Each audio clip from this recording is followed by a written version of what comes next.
자기가 평생 모은 돈을 어떤 금융상품인지도 모르고 투자하면 그게 누구의 잘못이냐고. 그죠? 누구의 잘못이냐고. 일단은 은행의 어떤 그 무분별한 판매도 문제가 분명히 있지만 본인에게도 문제가 있는 거야. 그건 본인이 어떤 그 오염 관리를 안 한 거잖아. 그죠? 그런 걸 뭐라고 그래요? 앞에서 얘기한 금융 지식이 모자라서 그런 거야. 여러분, 금융 지식이 모자르면 투자를 하면 안 돼요. 그죠? 금융 지식이 모자르면 투자하면 안 돼. 왜냐면 여러분들은 투자의 세계는 변동성이 크다. 그 변동성에서 내가 위험을 감수할 수 있느냐, 예? 위험을 회피할 수 있느냐, 그걸 판단할 수 있어야 되는 거야. 자, 근데 어떤 위험이 오는지도 모르고 이 상품을 산 거라는 얘기죠. 자, 그러니까 이게 문제가 되는 거야. 자, 이렇게 해서 원금이 날아가는 노기는 한 55.8%, 한 10조 8천억이 날아간다라는 거야. 손실 구간에 들어갔다라는 거야. 원금이 아니라 손실 구간에 들어간 거죠. 자, 그래서 1분기에 3조 9천억 날아갔고, 2분기에 6조 3천억 날아갔고, 그죠? 올 상반기 전체 투자 금액이 52.7%가 17%인 10조 2천억 원이 만기에 몰려 있다. 여러분, 10조 2천억이 이게 적은 돈이냐고. 그죠? 아니, 부동산 PF 부실이 70 몇 조라고 그러잖아요. 대략 잡혀 있는 게. 예? 부실인지 우발 채권인지 정확히 모르지만 70조라는 돈이 달려 있는데 이 금융상품 하나에 19조가 달려 있는 거야. 근데 이게 왜 문제가 안 되냐면 이건 개인이 그냥 파산하면 되는 거니까. 그죠? 그 파급력이 이 개인밖에 없잖아.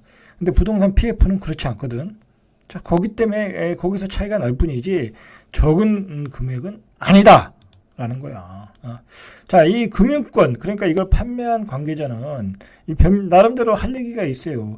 ELS 가입자의 90%가 넘게 재투자자다라는 거야. 그래서 고령 투자자라는 이유만으로 판매세의 책임만 묻는 것은 과하다. 그러니까 여러분들 이거 보상받기가 쉽지 않아. 이게 한 번 먹었는데 왜 두 번째 손해보고서는 원금 보장하라는 얘기가 말이 되냐. 그 얘기 아니야.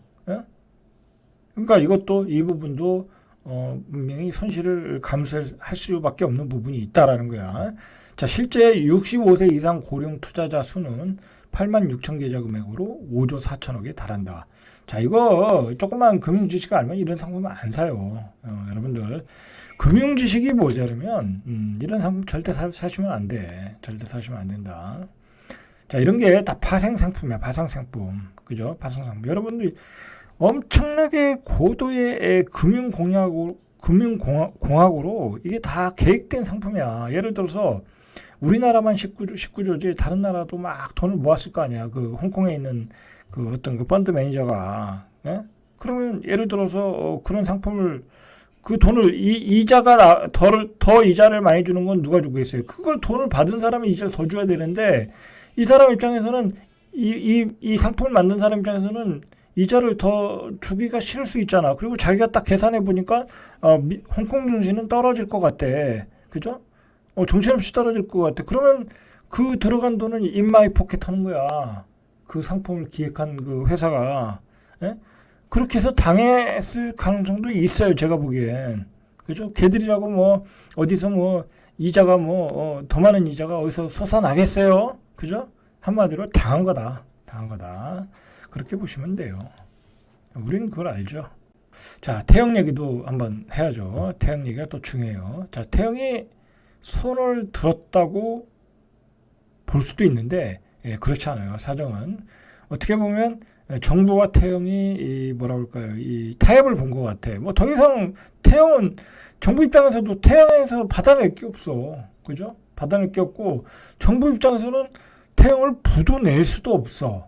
그러니까 각자 모양새를 갖춘 거야. 그래서 이렇게 타협안이 나왔어요. 그래서 이제 10일 날 회의를 해서 이제 투표를 해서 워크아웃을 결정한다고 하는데 정부가 원하는 거는 SBS잖아요. 그죠? SBS 주식을 내놔라. 그것도 담보로 걸어라 했더니 태영에서도 SBS TY 홀딩스 주식 전체를 담보할 수도 있다. 그죠? 그러니까 4월달 지나가지고 담보가 추가 담보가 더 필요하다고 하면 이걸 내놓을 수도 있다라고만 나왔어요. 그죠? 거기까지만. 그죠?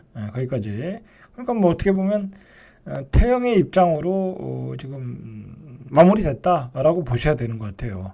자, 근데 이제 문제는 뭐냐면 이제 워크아웃이 되면 실사가 들어가요. 그죠? 실사가. 그러면 이제 부실한 사업장은 다 날릴 수가 있다고. 그죠? 그리고 요 사업은 가도 되겠다, 안 가도 되겠다. 정리를 하겠죠. 그리고 얼마나 더 큰 부실이 나올 줄 모르죠. 지금 태영에서 얘기하는 게 2조 5천억이잖아요. 근데 밖에서 볼 때는 그것만 있는 게 아니잖아. 그리고 지금 태영은 별로 자산도 없더라고. 여기는 뭐 에코비트하고 뭐 몇 개 블루원 회사 2개밖에 없더라고. 뭐 별 팔 자산도 없어. 그렇기 때문에 이 부실이 더 나오면 결국은 태영은 공중분해 가능성도 있겠다 싶어요. 뭐 태영은 입장에서는 SBS를 빼앗기면 다 뺏기는 거죠. 그죠? 다 뺏기는 거고. 그리고 태영은 뭐 어떻게 될지 모르고 부실이 더 많으면 그것도 뭐 워크아웃 되다 보면 이제 뭐 대주주 감자 들어가고 하면 산업은행거 되는 거 아니겠습니까? 그죠? 이제 그럴 가능성도 있는데 그것은 실사에 따라 어떤 그 부실이 얼마나 나오냐에 따라 달려 있다라는 거예요. 자, 그래서 프로젝트 파이낸싱 사업장 중 정리해야 되는 것은 분명히 있다. 정리할 곳은 과감히 정리하고 건실한 사업장은 살려서 잘 마무리하겠다. 여러분, 정리할 곳은 과감히 정리한다는 건 뭐겠어요? 부실 채권으로 처리하겠다는 거지. 그러면 이제 거기에 대한 부실에 대한 또 돈을 메꿔야 되잖아. 이거 누가 메꿔요? 그죠? 대주주가 메꿔야 되는 거지. 그죠? 뭐 은행이 손해 보겠어요? 그죠? 그러니까 태영은 어떻게 보면은 어떤 정부의 어떤 그 약속, 그 워크아웃에 대한 약속을 가지고 들어갔는데 어떻게 보면 힘든 상황으로 들어가는 거야. 그죠? 왜냐하면 태영이 가지고 있는 그 부실의 어떤 규모가 생각보다 심할 수 있거든요. 그런 문제로 때문에.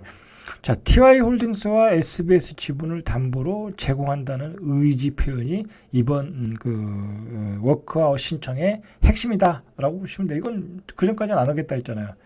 자, 이제 다른 은행 채권단 입장에서는 요게 제일 마음에 들겠죠. 그죠? 요거를 이제 살 사람들이 많으니까.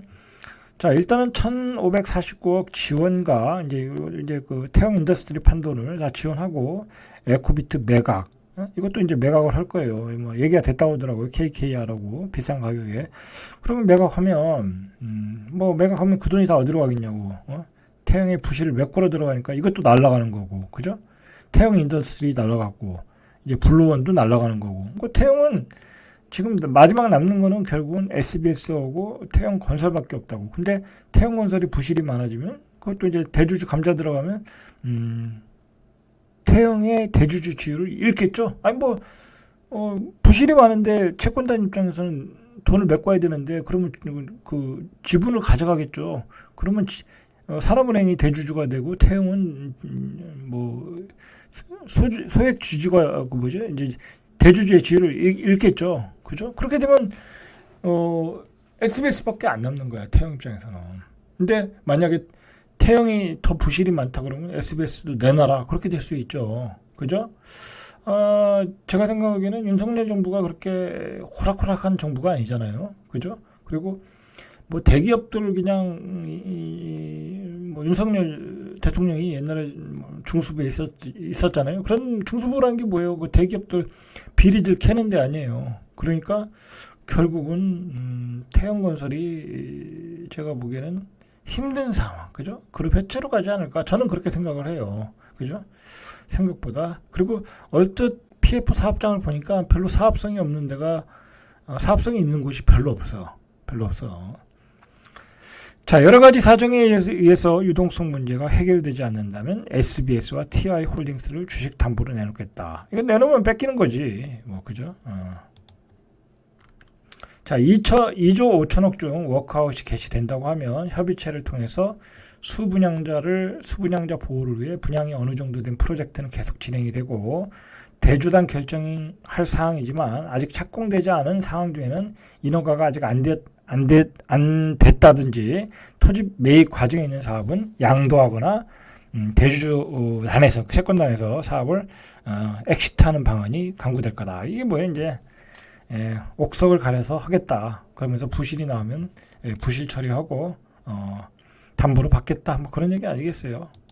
자, 어쨌든 태영은 굉장히 밉보였다. 이 정부에 굉장히 밉보였어요. 여러 가지 행동으로 볼 때 정부가 이제 주도권을 쥐었잖아요. 그죠? 주도권을 쥐었기 때문에 이제는 뭐 뭐라고 그러죠? 이 울타리 안에 갇힌 그냥 순한 양이 돼버린 거야. 그죠? 자, 오늘은 여기까지 이상 절대값 TV의 명품 PD 한 PD였습니다.